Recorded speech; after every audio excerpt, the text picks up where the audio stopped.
Hello viewers, welcome back to Kalas vlogs. ఈరోజు మీకు ఎంతో టేస్టీగా పర్ఫెక్ట్ మజ్జిగ మిరపకాయలు ఎలా తయారు చేసుకోవాలో ఈ వీడియోలో అయితే చూపించబోతున్నాము. సో వీడియోని అయితే ఎక్కడ స్కిప్ చేయకుండా చూడండి. సో ఇంకెందుకు ఆలస్యం, ప్రాసెస్లోకి వెళ్ళిపోదాము. ముందుగా మిరపకాయలని మనం మార్కెట్ నుంచి తెచ్చుకునేటప్పుడే ఈ సైజులో మనం సెలెక్ట్ చేసి తెచ్చుకోవాలి. తెచ్చుకున్న తర్వాత వీటిని నీట్గా వాటర్లో వేసి శుభ్రంగా కడిగేసుకోవాలండి. సో కడిగేసుకొని వేరే ప్లేట్లోకి షిఫ్ట్ చేసేసుకుందాము.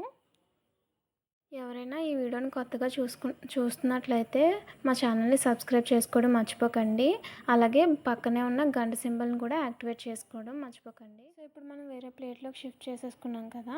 ఇప్పుడు ఒక గిన్నెలో ఇలా పెరుగుని యాడ్ చేసుకోవాలి. ఇక్కడ మేము 1/2 లీటర్ పెరుగుని యాడ్ చేసుకున్నామండి. సో యాడ్ చేసుకొని దీంట్లో తగినంత సాల్ట్ వేసుకొని మొత్తం మిక్స్ అయ్యేంత వరకు చక్కగా కలిపేసుకోవాలి.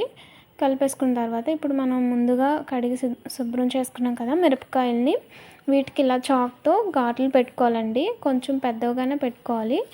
వాటి వల్ల ఏంటంటే మనకి ఈ పెరుగు ఈ మజ్జిగ అనేది సాల్ట్ కూడా యాడ్ చేసాం కదా, చక్కగా ఈ మిరపకాయలోకి ఇంకి చక్కగా ఊరుతుందండి. సో ఘాట్లు అయితే తప్పనిసరిగా పెట్టుకోవాలి. సో చూసారుగా, ఈ విధంగానే మొత్తం మిరపకాయలన్నిటికి ఘాట్లు పెట్టేసుకొని పెరుగులో మజ్జిగలో యాడ్ చేసేసుకుందామండి. ఇప్పుడు మొత్తం యాడ్ చేసుకున్న తర్వాత చక్కగా ఈ మిరపకాయలన్నిటికీ ఈ మజ్జిగ మొత్తం పట్టే వరకు మొత్తం మిక్స్ చేసేసుకోవాలి.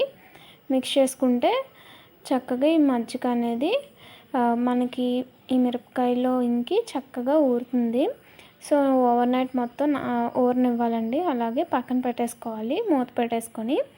సో నెక్స్ట్ డే ఏంటంటే, సో చూసారుగా ఈ విధంగా మనకి చక్కగా మజ్జిగ అనేది మిరపకాయలోకి చక్కగా ఇంకిందండి. సో ఇప్పుడు ఏదైనా పళ్ళెంలో ఈ విధంగా తీసుకొని చక్కగా ఎండబెట్టేసుకోవాలి. సో ఇవి 1 డే ఎండిన తర్వాత మళ్ళీ వీటిని తిరిగి మనకి మిగిలిన పెరుగు ఉంది కదండి మజ్జిగలో యాడ్ చేసుకొని మళ్ళీ ఓవర్ నైట్ ఊరనివ్వాలండి. అలా ఊరనిచ్చి ఒక 3 డేస్ వరకు చక్కగా ఇలా చూసారుగా ఈ విధంగా ఎండబెట్టేసుకోవాలి. ఎండబెట్టేసుకొని ఆయిల్లో వేపేసుకుంటే ఎంతో చక్కగా మనకి మజ్జిగ మిరపకాయలు అనేది రెడీ అయిపోతుంది. సో మేమైతే ఇప్పుడు వేయించుకుంటున్నాము.